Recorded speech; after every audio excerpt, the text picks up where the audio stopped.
J'appelle maintenant à notre tribune, puisqu'elle est parmi nous, Angélique Giacomini, qui est donc chargée de la formation et de la recherche au réseau francophone des villes amies des aînés, qui va nous expliquer un petit peu de quoi il s'agit et nous donner un peu son regard, son retour sur ces différents projets qui ont été présentés et d'autres sans doute qu'elle a eu à connaître. Merci à vous d'être avec nous.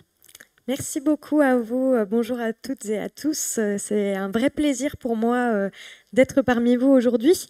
Après ces belles expériences qu'on vient d'entendre, un vrai plaisir, particulièrement parce que au réseau francophone des villes amies des aînés, on s'aperçoit que souvent l'une des complexités lorsque l'on aborde ce sujet de la ville intergénérationnelle et plus largement de la transition démographique, on a une forme de confusion entre les politiques d'autonomie et les politiques de l'âge, les politiques des âges.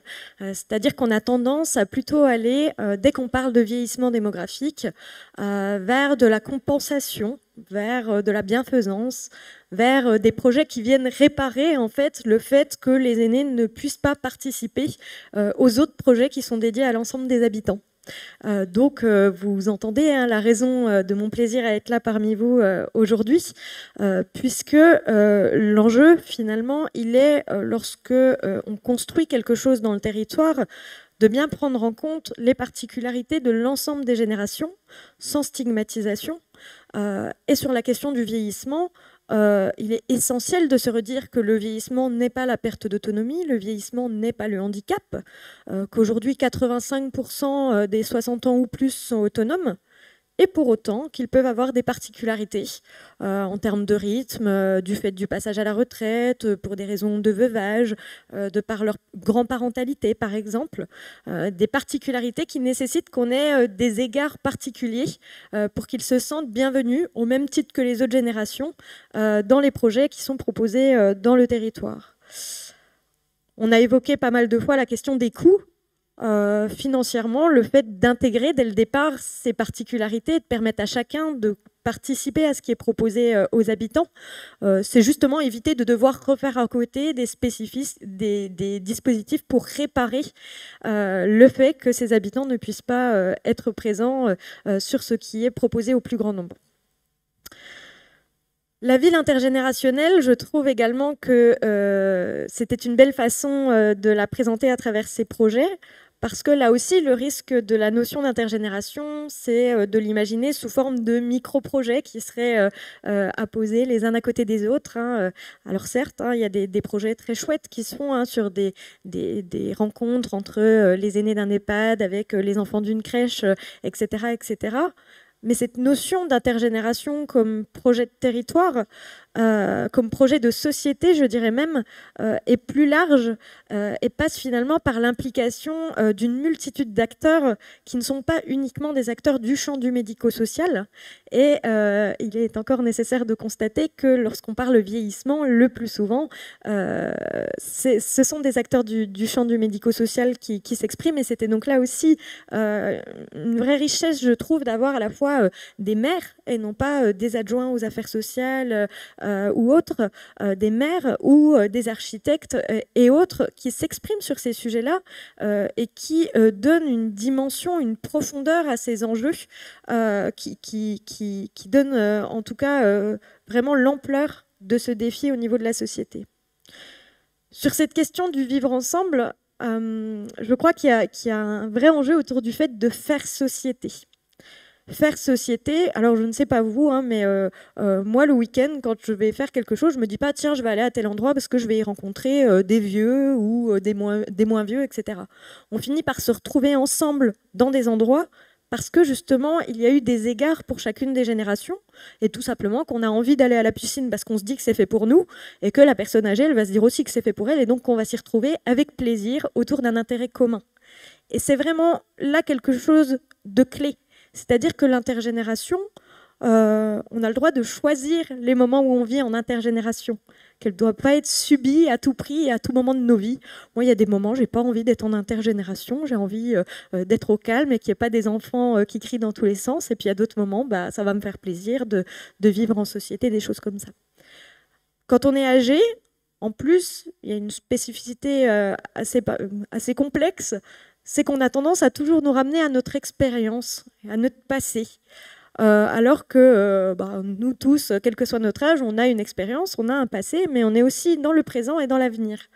Et là aussi, le fait d'intégrer ces générations âgées au présent et à l'avenir, et de ne pas penser pour eux quelle sera leur place dans ce qu'on organise dans la société, c'est quelque chose de souvent complexe qui est lié aussi aux représentations négatives qui pèsent sur le vieillissement, à l'agisme. Mais il est rare qu'on se dise que quand on fait une piscine, quand on fait un cinéma, c'est aussi, ça concerne les vieux et que ça va en être des utilisateurs qui sont quelquefois d'ailleurs très nombreux, comme on l'a entendu tout à l'heure. Aujourd'hui, si vous regardez un petit peu les programmes quand les élections arrivent, quand vous regardez la partie personnes âgées, vous allez avoir l'EHPAD, le partage de repas, le thé dansant, et puis ailleurs, côté jeunesse, le sport, la culture, les loisirs, la mobilité, alors même que, et ça a été dit également, et c'est fondamental, les aînés sont avant tout des habitants et des citoyens qui ont envie de continuer à faire société. Moi, je dis souvent, j'adore les festivals de musique, j'en fais beaucoup, et j'espère bien que quand j'aurai 70 ans, je pourrai continuer à en faire. Et je crois d'ailleurs qu'il y a des gens qui ont 70 ans actuellement, qui, de par leur vécu générationnel et les étapes qu'ils ont traversées, ont envie de continuer à aller sur les festivals. Et pour autant, quand on a 70 ans, on n'a pas forcément envie d'aller dans ces bus, dans ces navettes blindées, on n'a pas forcément envie de patauger dans la boue. Donc c'est comment est-ce qu'on imagine en fait leur place dans ces espaces sans considérer que non, c'est quelque chose qui est pour les jeunes, et donc en oubliant un petit peu la façon dont ils peuvent y être intégrés. Et ça, c'est vraiment quelque chose de fondamental qu'on a entendu dans les différents témoignages. Ces éléments, ils passent à travers l'urbanisme, à travers l'architecture, et ça nécessite aussi un décloisonnement en fait de la pensée. Et une fois encore, je le dis, il est très rare que l'on entende des urbanistes, des architectes parler sur ce type de sujet aux acteurs des territoires. Et je trouve que c'est quelque chose d'essentiel. J'étais avant-hier dans une ville du Sud où on me disait que nombre de Parisiens aisés rachetaient les logements là-bas, et donc les plus jeunes ne pouvaient plus racheter parce que ça faisait complètement flamber le prix du logement.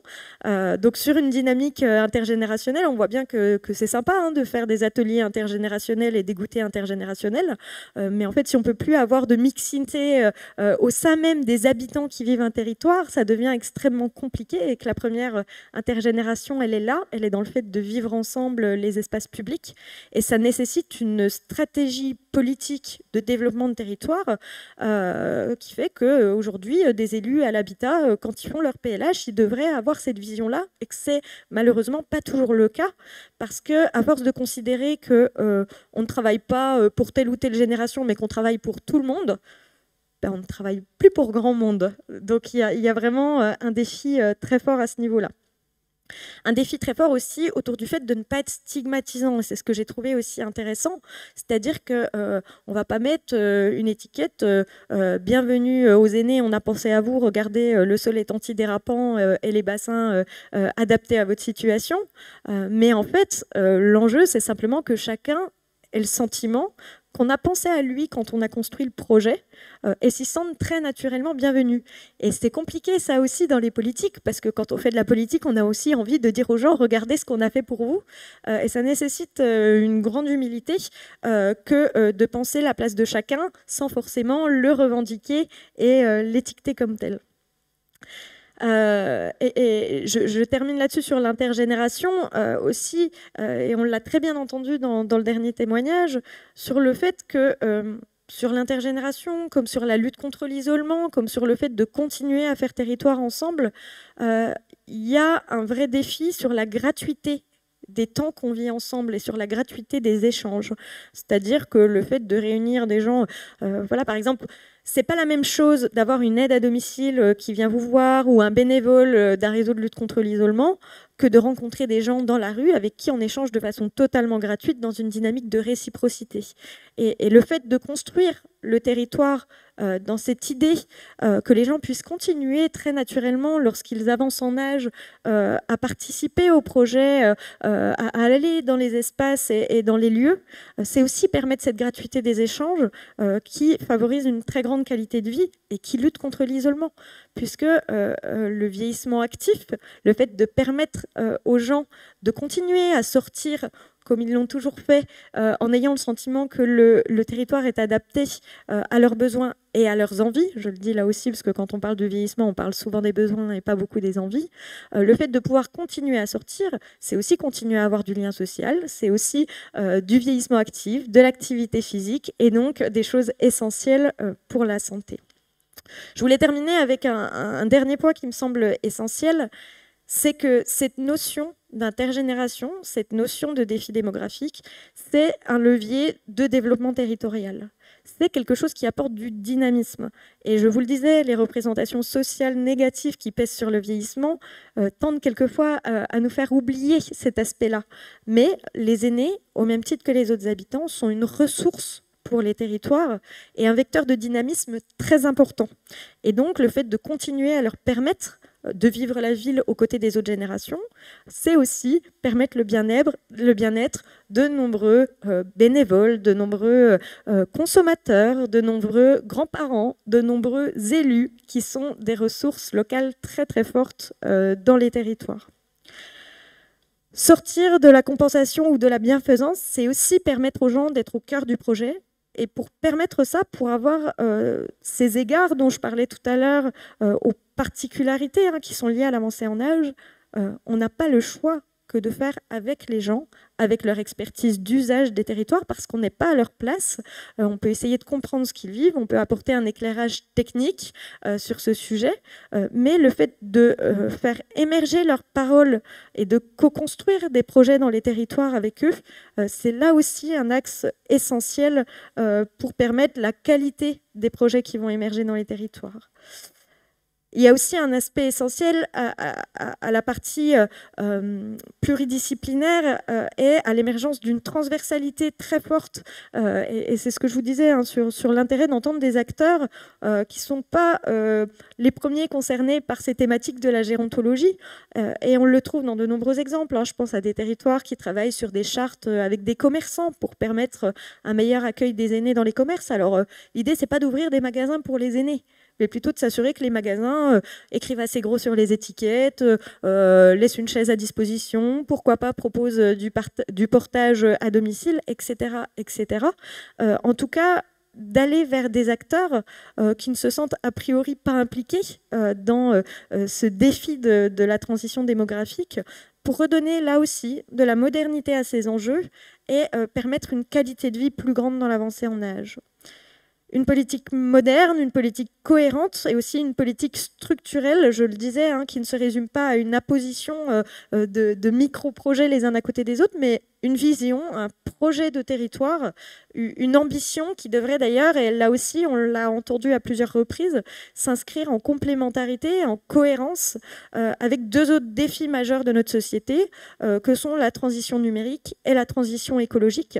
Et je crois que là aussi, on doit militer pour que ces deux transitions, avec la transition démographique, ne soient pas mises en concurrence, mais plutôt qu'on pense la complémentarité entre des réponses qui vont aider à la fois les uns et les autres. Quand on parle en termes d'écologie des modes doux, quand on parle de circuits courts, quand on parle d'un rythme plus lent, bien souvent on répond aussi à cette question de la transition démographique.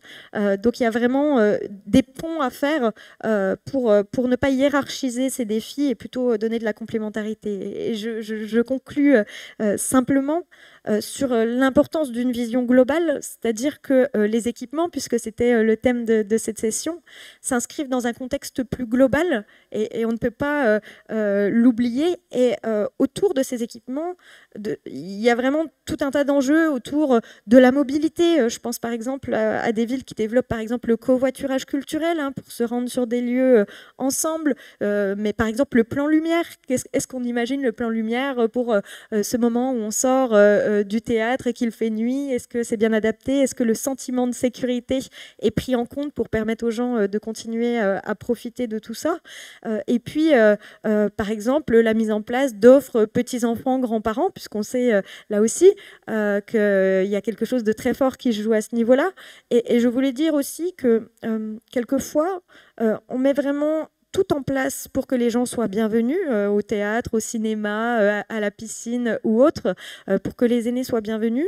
Mais quand on n'y est jamais allé de sa vie, ou quand on est veuf et qu'on se retrouve tout seul pour y aller, c'est pas forcément évident. Donc, par exemple, cette offre petits-enfants, grands-parents, c'est une des clés à réfléchir parmi tant d'autres, comme le covoiturage culturel dont je vous parlais, pour continuer à abonder en petites attentions, en petits égards qui vont faire que chacun se sent bienvenu dans les projets du territoire.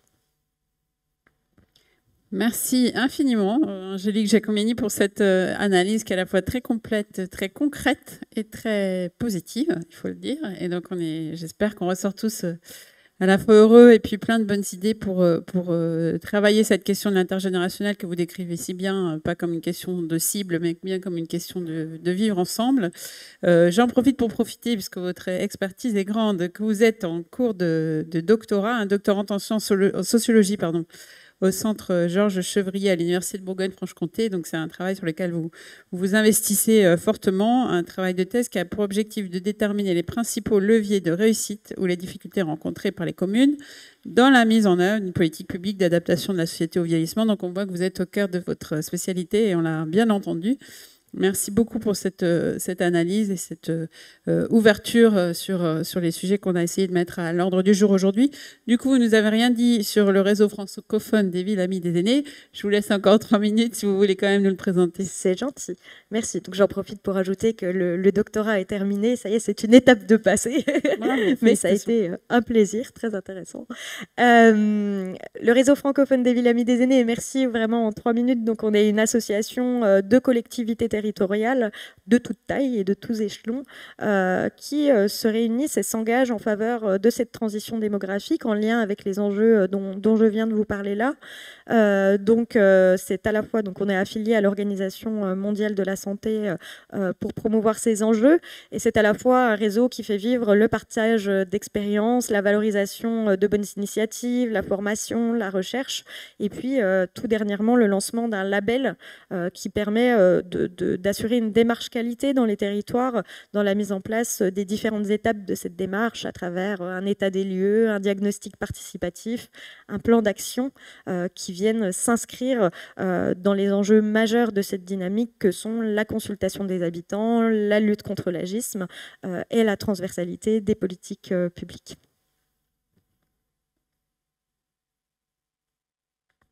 Merci beaucoup. Et voilà. Cette session va se terminer. Nous vous retrouverons le jeudi 18 novembre pour l'accessibilité et les services, et le jeudi 16 décembre sur l'habitat et les lieux de vie, comment bien vieillir aujourd'hui. Voilà. Et à très vite, et en présentiel, j'espère, à la Cité de l'Architecture à Paris. Merci à tous. Merci à tous.